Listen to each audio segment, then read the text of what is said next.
الرحمن الرحیم۔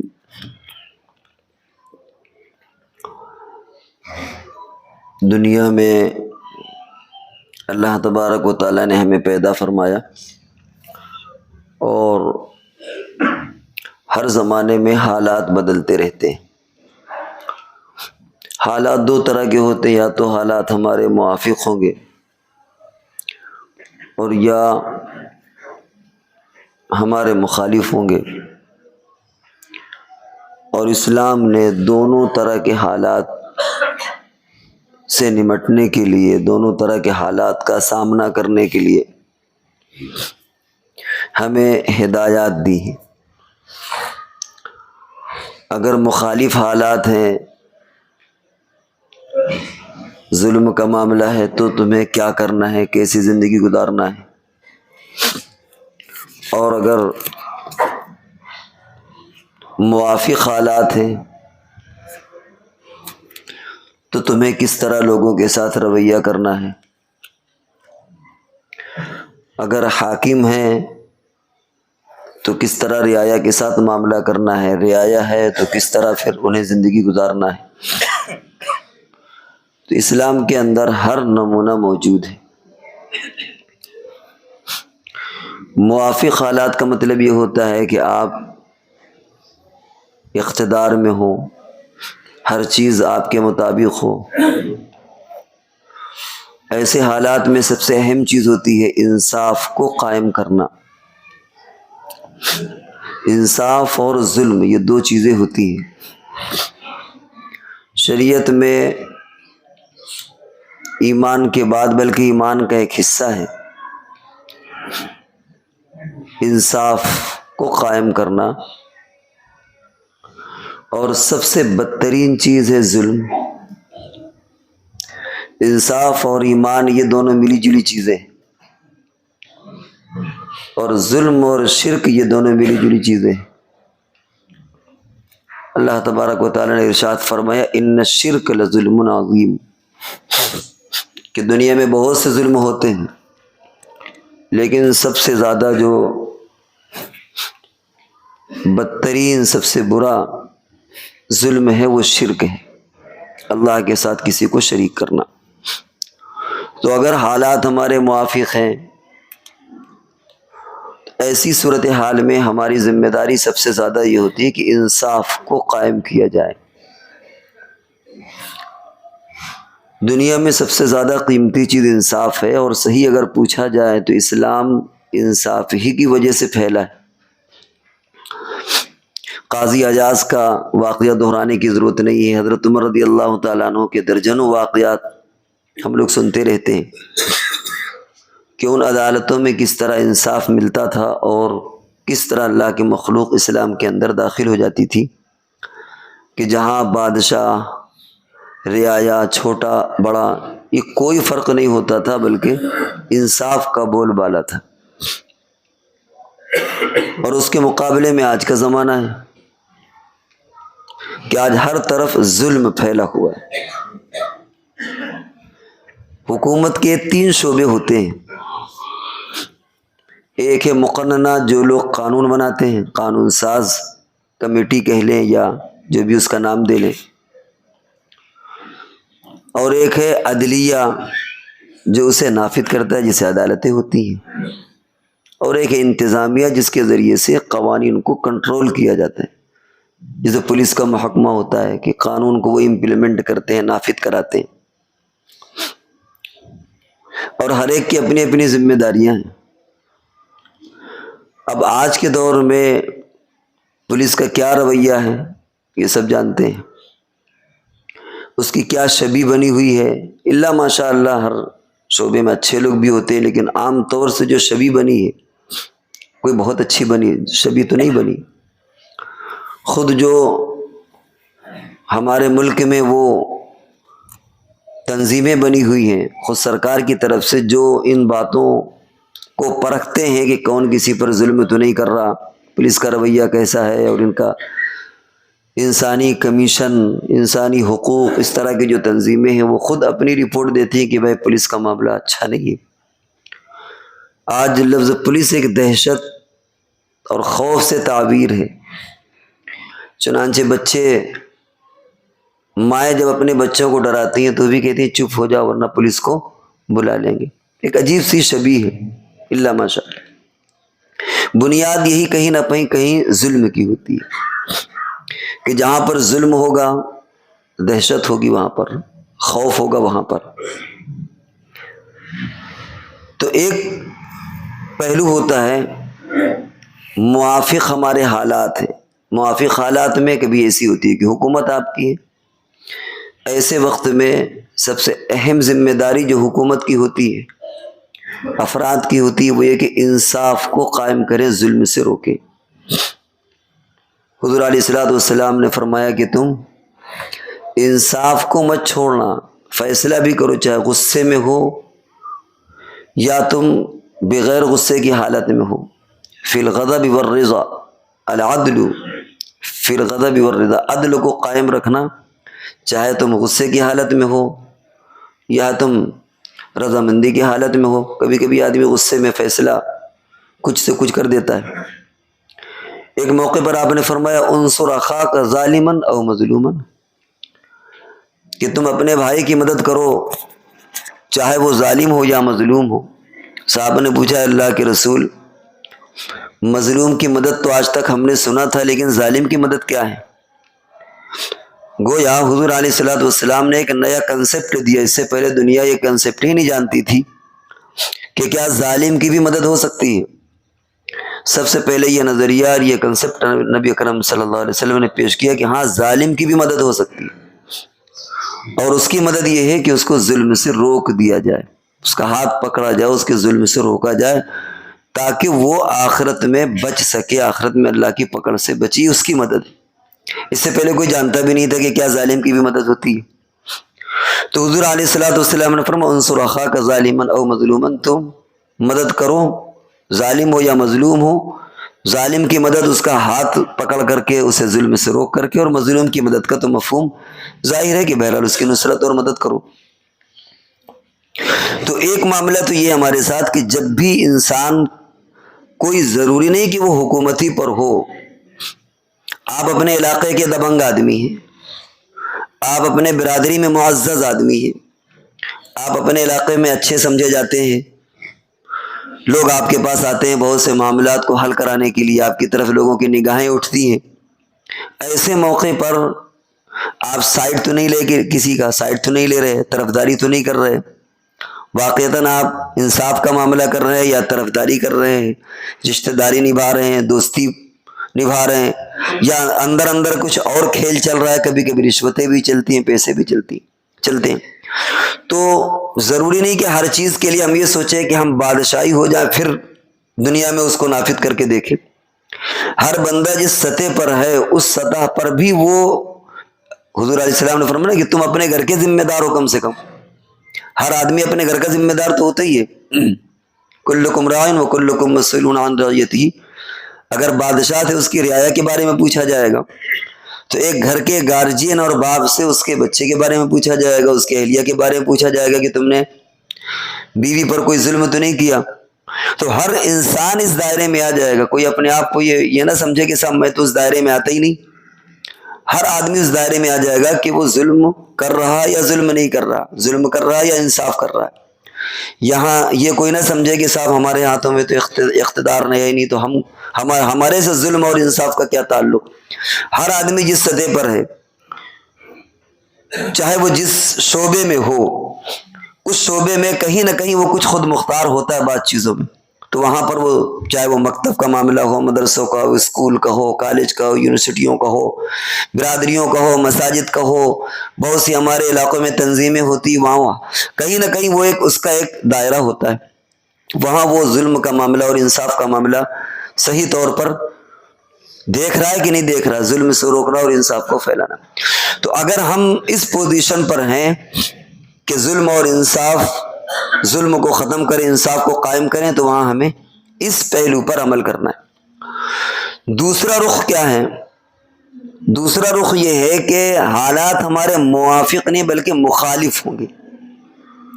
جب مخالف ہوں گے تو ظاہر بات ہے کہ آپ کو دبایا جائے گا، آپ کو کچلا جائے گا، آپ کو پریشان کیا جائے گا. اور ایسے موقع پر شریعت نے ایک دوسری رہنمائی ہمیں کی ہے، اور وہ رہنمائی یہ ہے کہ تم صبر کا معاملہ کرو۔ تم بلا وجہ مقابلے کی بھی حدود بیان کی گئی کہ کہاں مقابلہ کرنا ہے، کہاں مقابلہ نہیں کرنا۔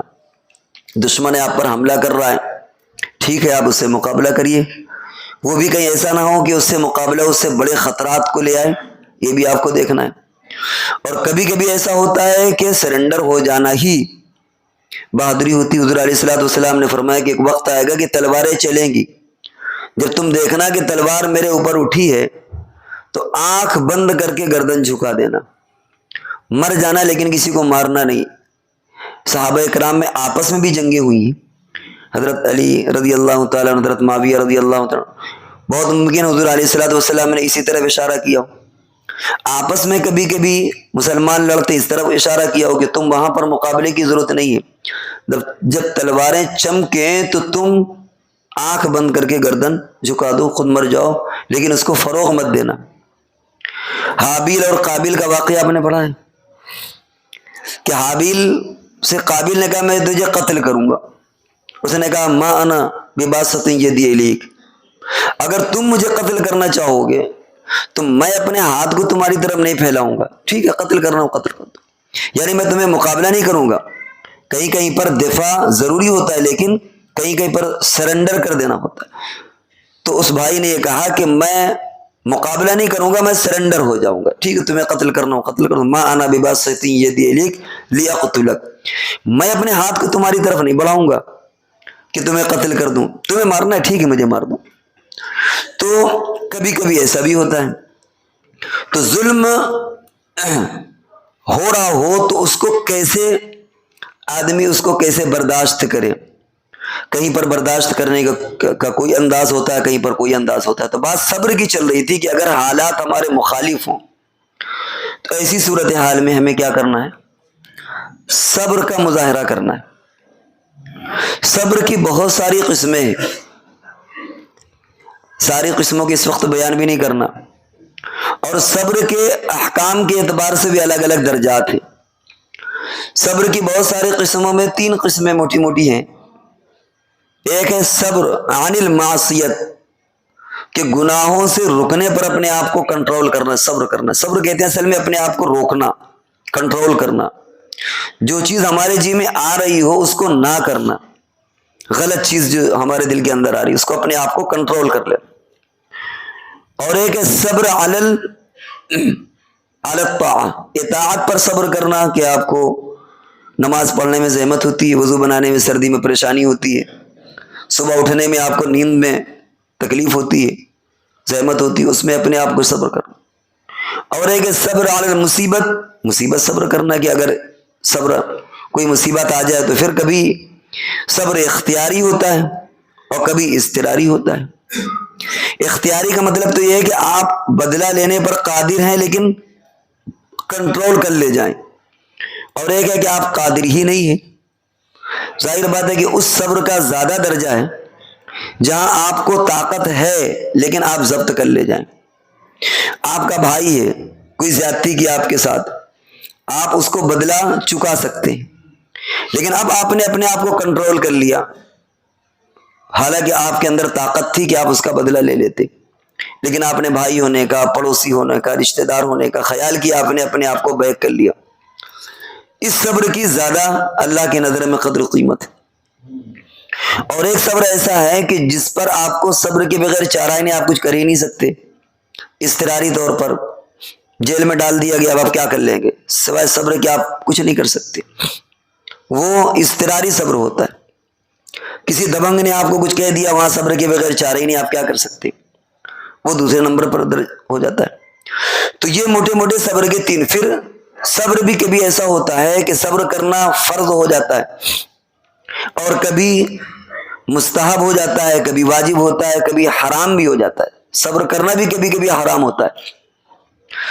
فرض اور واجب اور ضروری کب ہوتا ہے کہ اللہ کی طرف سے آپ پر کوئی مصیبت آ جائے، بیمار ہو گئے آپ، اب آپ صبر کریے، آپ پر ضروری کہ آپ صبر کریں، اللہ کو کوسیے نہیں۔ کسی حادثے کا شکار ہو گئے، ضروری آپ پر کہ آپ صبر کریں۔ جہاں پر آپ بدلہ لے سکتے ہیں وہاں آپ کے لیے مستحب ہو جائے گا صبر، ٹھیک ہے، شریعت نے اجازت دی کہ آپ بدلہ لے لیں، لیکن آپ بدلہ نہ لے کر کے آپ اپنے آپ کو پیچھے رکھ لیں، صبر کیا آپ نے، اس کا درجہ اس کے مقابلے میں گھٹ جاتا ہے۔ اسی طرح فرائض، آپ کو فرائض کے لیے مثال کے طور پر وضو بنانا پڑتا ہے، آپ کو زحمت ہوتی ہے، وہاں پر آپ کو صبر کرنا ضروری ہے، کیونکہ یہ نہیں کہہ سکتے کہ صاحب میں تو کیسے وضو بناؤں، ٹھنڈا پانی، مجھے تو تکلیف ہوگی۔ اور ایک ہے سنت اور نفل کے لیے آپ کو وضو بنانا ہے، نفلی نماز پڑھنا ہے، وہ ضروری نہیں ہے، وہ اس کا درجہ گھٹ جائے گا۔ اور کبھی کبھی صبر جو ہو جاتا ہے وہ ناجائز ہو جاتا ہے، علماء نے اس کی مثال لکھی ہے، مثال کے طور پر کوئی آدمی بھوکوں مر رہا ہو اور اس کے بعد ایسا کھانا میسر ہو جو جائز نہیں، حرام کھانا ہے، تو اب اس کے لیے ضروری ہے کہ وہ کھانا کھا کر کے اپنی جان بچائے۔ اب اگر وہ کہے کہ میں صبر کروں گا، میں کھاؤں گا نہیں، میں صبر کروں گا چاہے جان دے دوں، تو یہاں پر یہ گناہ اس کے لیے ہو جائے گا، کیونکہ شریعت پر اس پر عمل نہیں کیا۔ تو بہت ساری صبر کی قسمیں ہیں، ہم نے ہلکا سے ایک نمونہ آپ کے سامنے دیا۔ تو بات یہاں سے چل رہی تھی کہ حالات دو طرح کے ہوتے ہیں، حالات اگر موافق ہوں گے تو پھر آپ کو اس کا دھیان دینا ہے کہ کہیں ایسا نہ ہو کہ ہم سے ظلم سرزد ہو جائے، آپ انصاف کو قائم کریں، انصاف کے اندر ایک کشش ہے، محبت ہے، اپنائیت ہے۔ اور اگر حالات ہمارے مخالف ہیں اور ہم پر ظلم ہو رہا ہے، ہم کو ستایا جا رہا ہے، اور آج کل کون ناواقف ہے ان باتوں سے، اور جو کچھ ہو رہا ہے سب جان رہے ہیں، ایسی صورتحال میں ہم کو صبر کرنے کی ضرورت ہے۔ اللہ تبارک و تعالیٰ فرماتے ان اللہ مع الصابرین، اللہ تعالیٰ صبر کرنے والوں کے ساتھ ہے، انما یوفی الصابرون اجرہم بغیر حساب، اللہ تعالیٰ صبر کرنے والوں کو اتنا اجر دیں گے کہ ان کو تصور بھی نہیں ہے، وہ اس کا اندازہ ہی نہیں لگا سکتے۔ اردو میں بھی آپ کہتے ہیں کہ صبر کا پھل میٹھا ہوتا ہے، صبر کے بڑے فوائد ہیں۔ ایک واقعہ، ایک عورت طواف کر رہی تھی، اس کا ایک جملہ بار بار کہہ رہی تھی کہ اللہ اس حال میں بھی میں آپ سے راضی ہوں۔ کسی پوچھنے والے نے پوچھا کہ بیچ بیچ میں یہ جملہ کیوں کہہ رہی ہو تم؟ اس نے اپنا واقعہ سنایا کہ میرے 3 بیٹے تھے، یہ واقعہ آپ نے شاید فضائل اعمال میں بھی سنا ہوگا، کچھ بدلتا ہوا، کہیں الگ الگ واقعات ہیں۔ اس نے کہا کہ میرے گھر میں قربانی تھی، میرے شوہر نے ایک جانور قربان کیا، بات آئی گئی ہو گئی، میرے بڑے بیٹے نے، سارے چھوٹے ہی تھے، بڑے سے مطلب یہ نہیں کہ کوئی 15-20 سال کی عمر، کوئی 10 سال کا ہے، کوئی 8، تو بڑے بیٹے نے چھوٹے بیٹے کو لٹایا اور اس نے کہا کہ دیکھا ابو نے دکھایا ابو نے کیسے ذبح کیا تھا، چھوٹا لیٹا اور بڑے نے لیٹا کر کے اس کے وہ چھری گردن پر چلا دی، وہ مر گیا، اسے تو پتہ بھی نہیں کہ کیا ہو رہا۔ بعد میں بھاگ گیا، کہیں چھپ گیا، اس کی ماں اسے ڈھونڈنے کے لیے نکلی، بہرحال وہ جہاں پر گھسا اسے سانپ نے کاٹ لیا، چھوٹا بچہ تھا وہ تندور میں گر گیا، شوہر آیا وہ جنگل میں، ایک لمبی اس کی تفصیل ہے، اور سارا اس کا گھر اجڑ گیا، سارے اس کے گھر کے افراد، اور پھر وہ یہ کہہ رہی اے اللہ میں اس حال میں بھی آپ سے راضی ہوں۔ امام اوزاعی اپنا واقعہ بیان کرتے ہیں کہ میں جا رہا تھا، میں نے دیکھا ایک شخص اپاہج، پیرالائز، وہ اللہ کا شکر ادا کر رہا ہے، اے اللہ تیرا کرم ہے، شکر ہے۔ میں نے اس سے پوچھا کہ تو اس حال میں بھی اللہ کا شکر ادا کر رہا؟ اس نے کہا کہ کیا ایسا نہیں کہ اگر اللہ چاہتا تو آسمان سے آگ برسا دیتا، اگر اللہ چاہتا تو زمین پھٹ جاتی، میں دھس جاتا، اللہ چاہتا تو اور بھی مجھ پر مصیبتیں نازل کر سکتا تھا، یہ کیا کم ہے کہ اللہ نے میری زبان کو محفوظ رکھا، دل و دماغ کو محفوظ رکھا، میں اللہ کا نام لے رہا ہوں۔ پھر اس نے کہا کہ اچھا ایک کام میرا کر دو گے؟ کیا کہنے لگے، میرا ایک بیٹا تھا جو وضو بنایا کرتا تھا، وہ کچھ دنوں سے غائب ہے، ذرا ڈھونڈ کے لے آؤ۔ کہنے لگے میں گیا ڈھونڈنے تو مجھے کہیں پر کچھ انسانی اعضاء باقیات ملے، کچھ ہڈیاں، کچھ کپڑے، اور میں نے اندازہ کر لیا کہ اسی کا بیٹا ہے، شاید درندوں نے کھا لیا۔ میں اس کے پاس آیا اور میں نے سوچا اس سے بتاؤں کیسے، کیونکہ وہی ایک سہارا تھا، وہ بھی نہ رہا۔ تو میں نے اس حضرت کہا کہ اچھا بتاؤ کہ تم زیادہ اچھے ہو یا یعقوب علیہ السلام؟ اس نے کہا بھائی وہ تو نبی تھے، میرا کیا قطار شمار۔ فرمایا کہ تم جس حال میں تمہارا صبر بڑا یعقوب یا حضرت ایوب علیہ السلام کا؟ انہوں نے کہا کہ ایوب علیہ السلام کے بارے میں تو خود اللہ نے فرمایا انا وجدناہ صابرا نعم العبد انہ اواب، کہ ہم نے ایوب علیہ السلام کو صبر کرنے والا پایا، بڑے اچھے بندے تھے وہ۔ جب ان تمام تمہید اور اس کا ایک پورا بیک گراؤنڈ تیار کر لیا تو پھر کہنے لگے کہ میں نے کہا کہ تمہارے اس بیٹے کو درندے نے کھا لیا ہے. تو اس نے ایک جملہ ادا کیا. اس نے کہا الحمدللہ الذی لم یخلق من ذریتی خلق یاسی فیعذبہ بالنار. اس پر بھی اللہ کا شکر ہے کہ اللہ نے میری ذریت میں کسی ایسے کو نہیں پیدا کیا کہ وہ بعد میں گناہ کرتا اور اللہ اسے جہنم کی سزا دیتا. یعنی اس میں بھی تسلی کر لی کہ کوئی بات نہیں، ہو سکتا ہے کہ میرا بیٹا بعد میں نافرمان ہوتا اور اللہ تعالیٰ اسے آخرت میں سزا دیتی. لوگوں نے اس کے بعد کہنے لگے کہ انہوں نے ایک آگ بھری انتقال ہو گیا، میں بیٹھا رہا. کچھ لوگ آئے، انہوں نے ان کی تعریفیں کی. میں نے پوچھا یہ کون ہے؟ انہوں نے کہا کہ یہ ابو قلابہ حضرت ابن عباس کے شاگرد ابو قلابہ یعنی تابعی، جلیل القدر تابعی. اسی طرح کا ایک اور واقعہ ایک صحابی کے بارے میں بھی آتا ہے، ان کے بیٹے کے بارے میں بھی.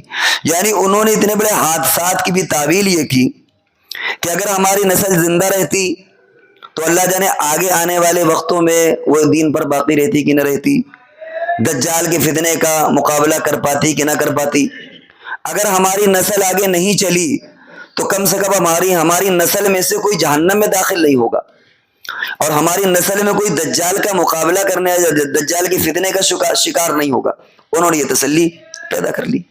بہت سے لوگ ایسے ہوتے ہیں جو صاحب ولد نہیں ہوتے، بچے نہیں ہوتے، ان کو اسی میں تسلی حاصل کرنا چاہیے کہ ٹھیک ہے جیسے جیسے بڑھاپا پار ہو جائے گا، ہر ایک کا گزر جاتا ہے، لیکن کم سے کم ہماری نسلوں میں کوئی اب ایسا نہیں آئے گا کہ جو جہنم میں جلے، کیونکہ جب نسل ہی نہیں رہے گی تو جہنم میں جانے کا کیا معاملہ. ہماری نسل میں اب کوئی ایسا نہیں آئے گا جو دجال کا فتنہ جو سب سے بڑا فتنہ ہے اس کا وہ مقابلہ کرے. پتہ نہیں جب دجال کے مقابلے میں وہ ہدایت پر ہو یا گمراہی پر ہو. کم سے کم اب ہماری نسلوں کو دجال سے سامنا نہیں کرنا پڑے گا. اے اللہ تیرا یہی شکر ہے. تو کل ملا کر کے بندے کو ہر حال میں اللہ کا شکر ادا کرنا چاہیے. بچے ہو تو شکر ادا کرے، نہ ہو تو کچھ شکر ادا کرے.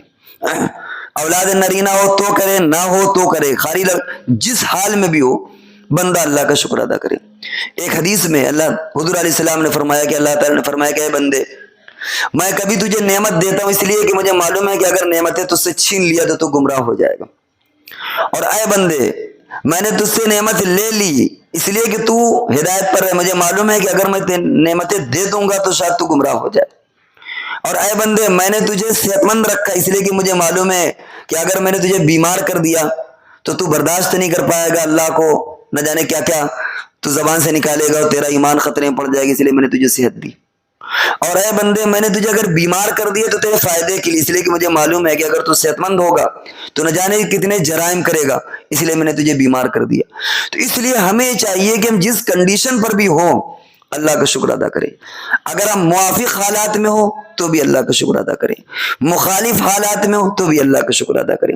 اس طرح اگر ہم زندگی گزاریں گے تو انشاءاللہ ہمیں زندگی گزارنے میں کہیں پر بھی کوئی پرابلم اور مسائل کا سامنا نہیں کرنا پڑے گا.